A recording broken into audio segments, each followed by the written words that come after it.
Hello everyone, তোমরা সবাই কেমন আছো? নিশ্চয়ই ভালো আছো, সুস্থ আছো। দেখো, আমি ভালো আছি বলবো না, মনটা একটু সত্যি খারাপ।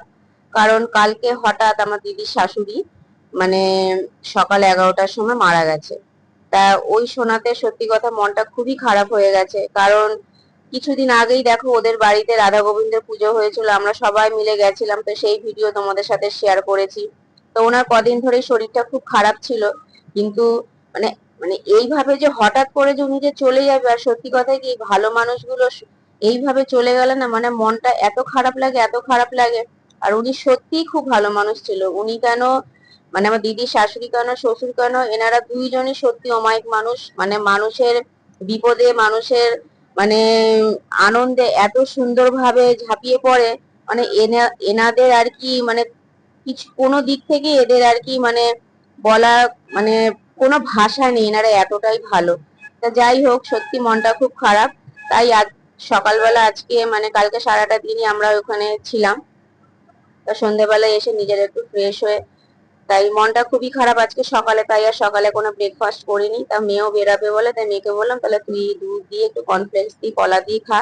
তা দুধ অনেক বছর ওরা খাওয়া বন্ধ করে দিয়েছিল ভাই বোন, তা আবার শুরু করেছে। তা আমারও একটু সুবিধা হয়েছে, কারণ এই খাবারটা খেলে সত্যি আমারও খুব ভালো লাগে, কেন দুধটা আবার খাওয়া ধরেছে। তা সাথে কলা দিয়েছি বলে আমার মেয়ে আরো বলছে কেন কলা দিলে। আমি বললাম দেখ, অনেকে এতে খেজুর দিয়েও খায়, অনেক ড্রাই ফ্রুট দেয়। বলে ঠিক আছে, আর বেশি কিছু ফল দেবে না, আমি এই দিয়ে খাবো। তা আমি বললাম ঠিক আছে, যেইটুকুনি খায় সেইটুকুনি তো গায়ে লাগে। তা ছেলে আবার খাবে না। তা মেয়ে খেয়ে ও বেরিয়ে যাওয়ার পরই তা আমি আবার কি করলাম, ছাদে চলে গেলাম। কারণ কি বলতো, তোমাদের তো বলেইছি কিছুদিন আগে যে ছাদে হচ্ছে মিস্ত্রি কাকারা কাজ করছিল, নেট করা হয়েছিল, বা সেই জন্য ছাদের সব বাইরের গাছগুলো ঘরের ভেতরে রেখেছি। বা ঘরের ভেতরেই গাছে জল দেওয়া হতো, কারণ ওনারা বলেছে 1 সপ্তাহ পুরো মানে ছাদে জল দিতে। সবে হয়েছে মানে 4 দিন 3 দিনের মতো হয়েছে। তা সেই জন্য ছাদে আর বাইরে গাছগুলোকে আর বার করিনি।